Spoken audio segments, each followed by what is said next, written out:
Well, I was brought in as a Bible teacher, and that's been my primary function here. For the first 7 years I did that. Been doing some other things as a Bible teacher, but this past year I've had the opportunity to use some of my previous skills in computers. I was a computer programmer, so while our system administrator was gone, I filled in for him this year. And so I took on some classes that we were lacking teachers on. That's a big issue around here. So I was actually a social studies teacher this year because of the situation.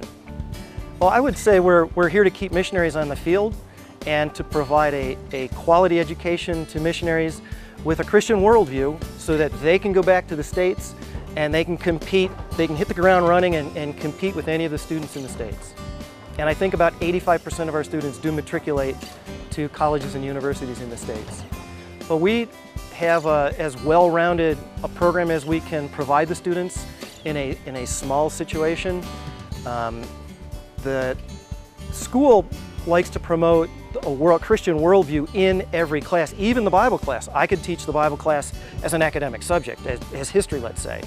But we want to make sure that students understand that the classes, whether it's math or biology or whatever, are promoting God's creation, God's order, God's system, or in the case of a Bible class, God's love, how we can experience God's love and those kinds of things. But we also have things like the soccer field. We have drama and choir and band. So there's a whole variety of things that we try and get students involved in. Because of the high changeover of staff here at the school, it's sometimes difficult to be consistent from year to year.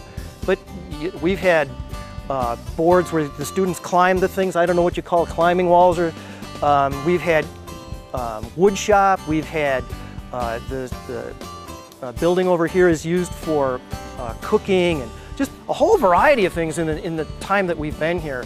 So there's a lot of flexibility and a lot of things that we do offer. Like next year we want to offer computer science class, and me and the system administrator are seeing if we can't kind of get that off the ground. The first step we take is having students understand their relationship with Christ right here. But then we've taken one of our Bible classes out and incorporated a scheduled regular discipleship class. And part of that is talking about what we're learning in chapel, what we're learning in Bible classes.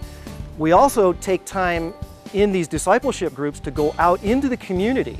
So we're preparing them if all of these students, or a majority of our students, are going back to the States. They're already getting experience finding out how to share their faith with others, how to serve others, how to have a humble spirit and just do what the Lord calls us, whatever that is. And we got the pictures to show you.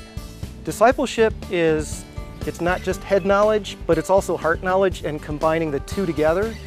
And we want students to not only understand Christ, but we want them to experience Christ in their work, in their service, on the soccer field, you know, in the choir, or wherever that's going to be, so that in a sense they're kind of like carrying Christ around with them, and wherever they go, they're able to share that.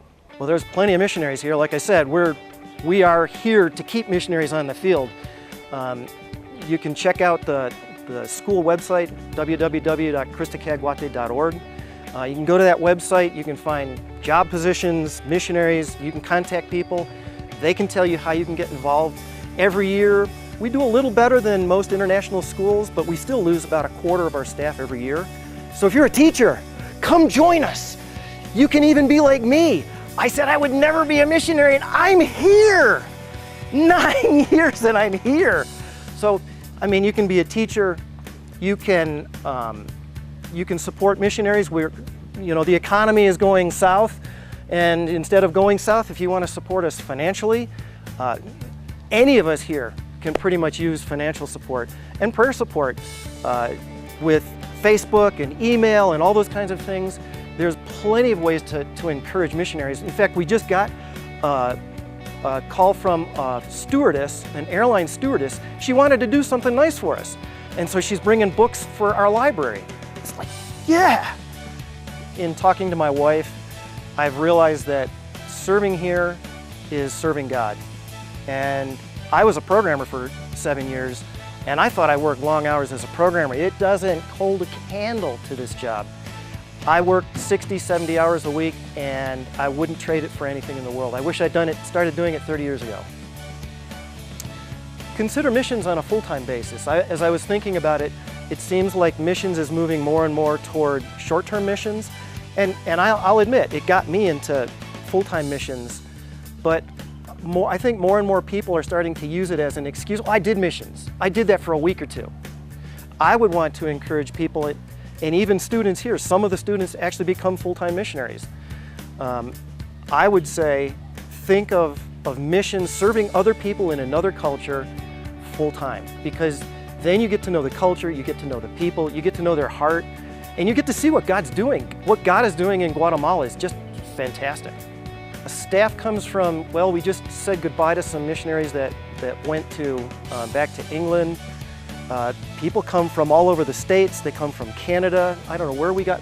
We usually do a flag for each country that's represented here. And there's always a half dozen flags for our graduation ceremony. Missionaries come from all over the place, but teachers, I think primarily teachers come from the States. We do have Spanish-speaking staff that they come from Guatemala. I mean, that's the best way to do it, because they're native speakers.